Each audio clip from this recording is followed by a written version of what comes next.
So over the past couple days on this channel, we've been talking a lot about Bernie Sanders' massive Nevada Caucus victory and how that victory has been causing fits in the mainstream media and in the Democratic Party elite. So much so that they've been trying to grasp at anything they can to try and slow Bernie down. Because on Super Tuesday, 8 days from now, if he isn't slowed down, Bernie Sanders could effectively run away with the nomination and he would be almost impossible to catch. And so what they've latched onto, and I'm not joking here, is Fidel Castro and Cuba. That's what they think is going to take Bernie down. It's laughable. I'm going to play you a clip of Bernie Sanders talking to Anderson Cooper last night on 60 Minutes. Opposed to the authoritarian nature of Cuba. But it's unfair to simply say everything is bad. When Fidel Castro came into office, you know what he did? He had a massive literacy program. Is that a bad thing? Even though Fidel Castro did it? There's a lot of dissidents imprisoned in Cuba. That's right, and we condemn that. Unlike Donald Trump, let's be clear, I do not think that Kim Jong-un is a good friend. Vladimir Putin, not a great friend of mine. So what you just saw there was Bernie Sanders effectively saying that it would be unfair and inaccurate to 100% condemn Castro and the Cuban regime. That despite the fact that there are many issues in Cuba, they have done a masterful job at providing healthcare and education to their people, despite the fact that they are a poorer nation. And Bernie Sanders says that you don't have to ignore human rights issues, and you don't have to ignore democratic deficits to offer that qualified praise. He is 100% right there. Bernie Sanders did nothing wrong in basically suggesting that Cuba, especially compared to developing nations, but even compared to some developed nations, does a really good job at providing healthcare and education to all its people. That is a fantastic achievement, and no one, even if they're not a fan of the Cuban regime, can realistically deny that claim. So much so that Barack Obama himself, hardly a socialist, hardly a Bernie Sanders supporter, made similar claims while he was president, talking about Cuba. And I said this to President Castro in Cuba. I said, look, you've made great progress in educating young people. Every child in Cuba gets a basic education. That's a huge improvement from where it was. Medical care. The life expectancy of Cubans is equivalent to the United States, despite it being a very poor country, because they have access to health care. That's a huge achievement. They should be congratulated. But you drive around Havana and this economy is not working.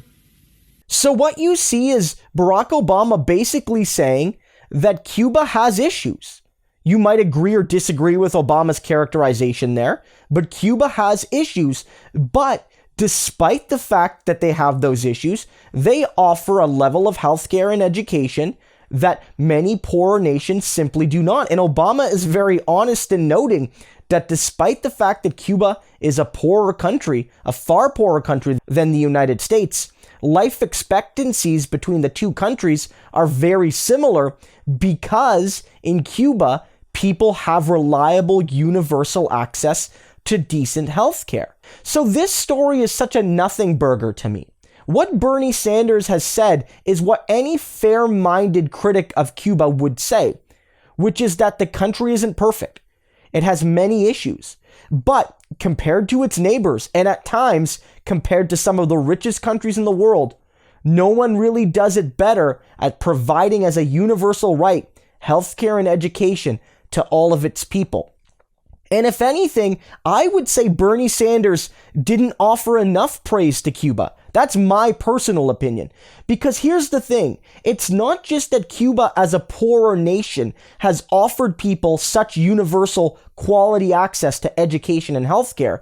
It's that they've done it despite the fact that the United States has tried to end Cuba, has tried to embarrass Cuba, has tried to embargo Cuba for a half century and more. No country has faced such sustained pressure from the United States, from the global superpower, as Cuba. It is undeniably a miracle in a sense that Cuba would have the success it has given the level of political and social and economic and diplomatic power pressure the United States has put upon it. Its success would be even greater if the United States simply treated Cuba neutrally, let alone offered assistance. And I'll say one thing about Bernie Sanders in this interview, and about Bernie Sanders more broadly. Bernie Sanders did offer some qualified praise of Cuba here, and he was right to do it, but he also criticized some of the very serious issues in Cuba. But unlike a lot of neoliberals in the Republican and Democratic Party, Bernie Sanders isn't a hypocrite.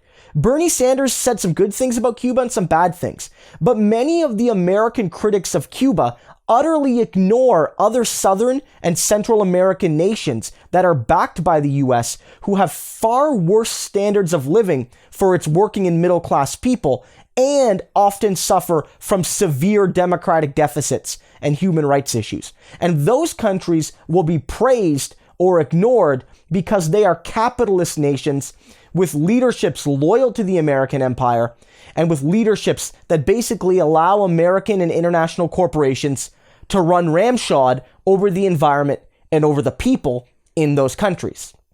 And so they will cry night and day about Cuba and the human rights issues in Cuba, but they will not say a damn word about what happens in all the countries where the CIA basically intervened to stop democracy, to stop popular movements, to stop the people from owning their own resources and economic destiny. Bernie Sanders will be a fair player when it comes to understanding the world. He will not simply offer praise to regimes, but Bernie Sanders will neither ignore the role the United States has played in shaping many regions of the world, Latin and Central America, maybe more than any other region. So this is yet another attempt to smear Bernie Sanders, and it's yet another attempt that's not going to work. Bernie Sanders is the only person in this race on the Republican or Democratic side that will have a foreign policy portfolio and worldview that basically acts as a fair dealer. He will criticize regimes like Cuba, and he will offer them qualified praise when they deserve it. But he will likewise criticize human rights abuses and economic inequalities, even in countries that the United States has propped up. That makes him special, but that also makes him dangerous to the political status quo.